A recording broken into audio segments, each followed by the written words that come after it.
Bonsoir à tous et bienvenue dans ce point de l'actualité. Le Premier ministre Ahmed Bakayoko rencontre les leaders d'opinion dans la commune d'Abobo. Le chef du gouvernement prône la cohésion sociale et il invite les populations à faire en sorte que la paix règne pendant et après les élections législatives qui auront lieu le 6 mars 2021.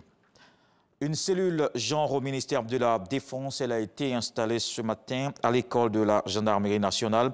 Pour les initiateurs, cette approche de la gouvernance vise à réduire les inégalités sociales, économiques, politiques et culturelles entre les hommes et les femmes. C'est la directrice de l'équité et du genre du ministère de la Femme, de la Famille et de l'Enfant qui a procédé à l'installation des membres de ce comité. Le gouvernement ivoirien prône aussi l'économie circulaire dans la gestion des déchets. Le ministère de l'Environnement signe alors une convention avec les responsables d'une société agroalimentaire. Elle vient renforcer les bases du partenariat entre le public et le privé dans le domaine. Grâce Kando. Parvenir à zéro émission nette de gaz à effet de serre d'ici à 2050, engagement pris par une société agroalimentaire. Pour élever ce défi, signature de convention donc entre le ministère de l'Environnement et du Développement durable et cette entreprise. Réduire, réutiliser, recycler. Ces trois verbes résument bien la voie de l'économie circulaire choisie pour diminuer la pollution plastique dans nos océans, lagunes et rivières notamment. Dans la lutte contre le plastique, notre groupe s'est fixé un objectif très ambitieux. Rendre 100% de nos emballages recyclables ou réutilisables d'ici 2025, afin que plus aucun de nos emballages ne finisse dans la nature.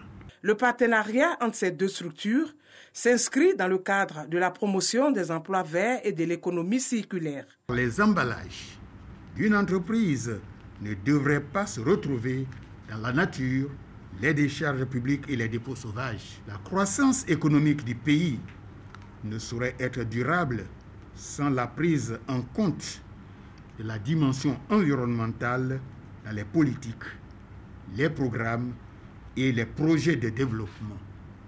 Il ne s'agit pas seulement de préserver, mais il faut créer des opportunités comme celle qui nous réunit ce jour.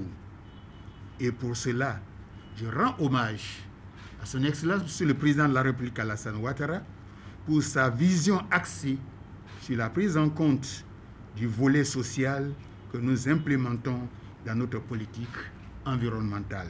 Le ministère de l'Environnement et du Développement durable invite les opérateurs économiques à mettre en place une politique environnementale assortie de projets écologiques innovants. Selon Joseph Seka, la responsabilité sociétale a une valeur ajoutée en termes de croissance.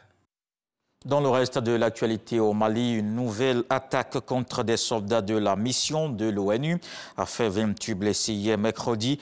Toutes les victimes appartiennent au contingent togolais de la MINUSMA. Les événements se sont déroulés vers 7 h du matin près de Kerena, dans les environs de Douenza, dans le centre du pays. Un camion chargé d'explosifs conduit par un kamikaze a tenté de se diriger vers une cuve d'essence, mais les militaires togolais ont eu le temps de réagir en tirant sur le véhicule. L'explosion qui a suivi a donc fait les 28 blessés, dont 9 qui seraient dans un état grave. Un bilan qui aurait probablement été beaucoup plus lourd si l'engin avait percuté la cuve de carburant. En Centrafrique, le parti de Bozizé se dédouane. Dans un communiqué, le KMK affirme que son président n'est pas responsable de la CPC. C'est la coalition armée qui a perturbé le processus électoral et a tenté d'entrer dans Bangui le 13 janvier dernier. Cependant, dans un sonore qui a circulé sur les réseaux sociaux mardi soir, François Bozizé appelait les Centrafricains à soutenir la coalition armée. Des échanges sont aussi engagés entre les émissaires de la communauté des États d'Afrique centrale et plusieurs acteurs de la rébellion, dont François Bozizé lui-même.